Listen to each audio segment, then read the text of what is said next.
인기 동네만 그런 건지 아니면 전국적인 현상인지. 앞으로의 전세 가격은 15%가량 더 오를 수 있다는 겁니다. 정부 스스로 자초한 게 아닌가. Round one, fight. 안녕하세요. 박종훈의 경제한방입니다. 최근 들어서 전세값이 워낙 오르다 보니까 도대체 언제쯤 전세난이 해소될지 또 앞으로 어떻게 될지 좀 시장이 향방이 돼서 궁금하신 분들이 많을 텐데 부동산이 워낙 금융하고 또 연계가 많이 되다 보니까 네, 금융 그렇죠. 애널리스트의 눈으로 본 부동산 시장 그리고 이 전세 시장 굉장히 궁금합니다. 바로 그런 눈을 갖고 계신 키움증권의 서영수 애널리스트 모셨습니다. 안녕하세요. 예, 안녕하세요. 네. 예, 키움증권에서 온 서영수입니다. 네, 오늘 정말 궁금한 게 많습니다. 왜냐하면 서울 전세값 이게 69주 연속 상승세라니까 네. 도대체 전세값이 얼마나 오르고 있는 건지 이런 것들이 좀 궁금하거든요. 그렇죠. 우선 우리가 이해해야 할 것은 최근에 전세 가격 상승은 사실 상당 기간 지속된 겁니다. 정확히는 2019년 6월 이후 본격적으로 상승했다. 일시적인 현상은 아니다. 이렇게 보는 게 맞을 것 같습니다. 그러면 이렇게 장기간 오르고 있는 데는 분명히 이유가 있을 것 같은데 우선 단기적으로는 임대차 3법 이게 좀 효과가 있었던 것 같고요. 그 효과라는 건 이제 상승을 시키는 거예요. 네. 하지만 이보다는 다른 요인이 더 컸다. 이렇게 정리해야 될 겁니다. 어떤 요인인데요? 전세 자금 대출. 요 부분이 과거보다는 훨씬 더 이제 이용하기 편해진 거죠. 거래되는 최근 2년간의 네. 부동산 거래 중에 이제 임대차 거래가 있거든요. 신고된 게 대략 한 150만 건수 정도 되는데요. 네. 지금 전세자금 대출이 한 100만 건이 좀 넘습니다. 그럼 3분의 2 정도가 전세자금 대출로 지금 전세를 얻으신 거네요. 예, 그리고 대부분 한 50% 이상이 2억 이상을 쓰고 있거든요. 네. 그렇기 때문에 전세를 이용한 레버리지 대출을 이용해서 이제 들어가시는 분이 어찌 보면 좀 일반화되어 있다. 특히 중요한 거는 2019년 상반기 이후에 진행된 저금리 기조 그리고 은행 간 대출 경쟁에 따른 전세 자금 대출 금리 인하. 사실은 여기에서 문제의 원인을 찾아야 된다. 이렇게 말씀드릴 수 있습니다. 이 전세자금 대출하면 전세를 얻는 사람들을 위한 혜택이라고 생각하잖아요. 그렇죠. 이 부분이 되게 중요한 것 같은데. 구매 방식이 달라지는 거거든요. 네. 예를 들면 자동차를 구매할 때 현금으로 구매하는 방식이 있잖아요. 네. 근데 요즘에는 어떻게 바뀌었냐면 이게 이제 리스 방식으로 바뀌었단 말이에요. 많은 그렇죠? 분들이 좀 리스나 그렇죠. 리스나 그렇죠? 이런 식으로 바뀌었고요. 리스료가 이제 실질적인 차를 사는 구매 가격이 될 텐데 이 리스료는 차 가격뿐만 아니라 이자 비용도 함께 포함된다는 거예요. 차 가격이 그대로 있다 하더라도 만일에 금리가 떨어진다면 차 가격이 떨어진 효과가 발생하는 거거든요. 네. 똑같은 개념입니다. 어차피 대출이 보편화됐다라면은 명목적인 전세 가격은 그다지 중요하지 않습니다. 오히려 내가 전세를 들어갈 때 발생하는 비용이 더 중요하게 되는데 이 비용이 금리의 하락으로 인해서 급격히 줄어드는 네. 그런 현상이 나타났다는 거예요. 이게 핵심입니다. 2018년 12월부터 네. 대략 전세자금 대출 금리가 3.6에서 한 2.5까지 떨어졌어요. 그러면 그 이자 비용을 계산하잖아요. 네. 그 비용을 계산하면 대략 한 25% 감소하는 현상이 나타나요. 네. 예.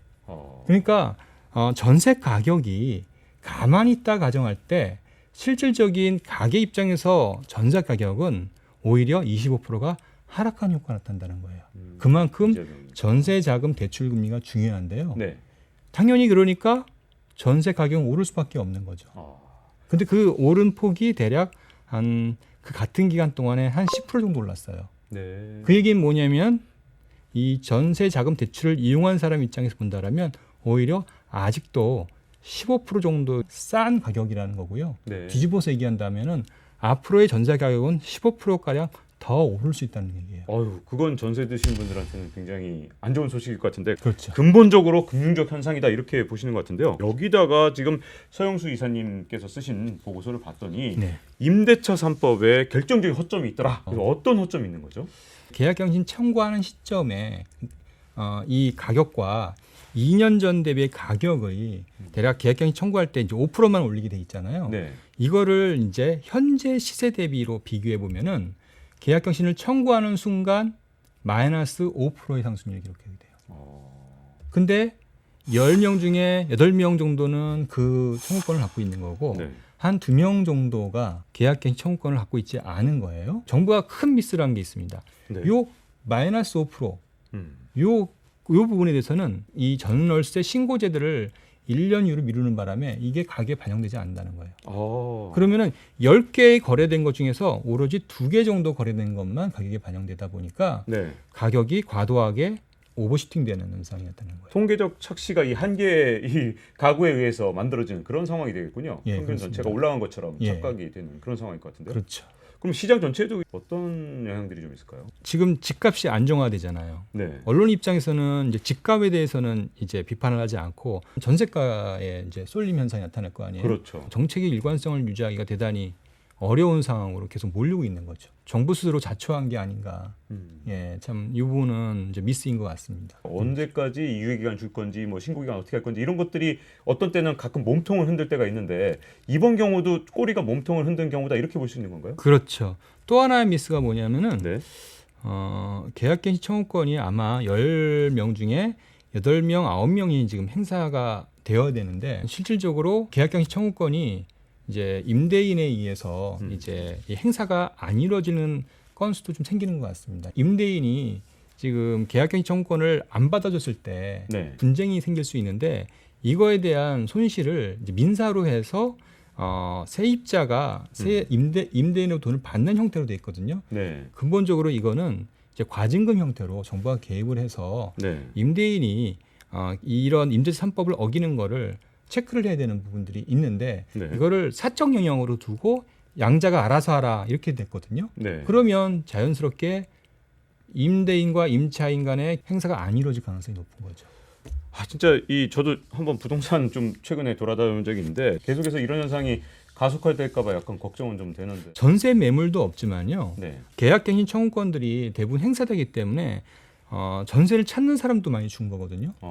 그래서 양쪽 다 없는 거예요. 네. 양쪽 다 없는 상황에서는 가격은 심리에 의해 결정이 될 가능성이 높습니다. 지금 여러 가지의 제도적 미비 때문에 상당히 지금 가격이 급등하는 상황을 야기하게 됐고 네. 이게 이제 오히려 거꾸로 더 가격을 좀 상승시키는 요인이 작용했다 하고 있다. 네.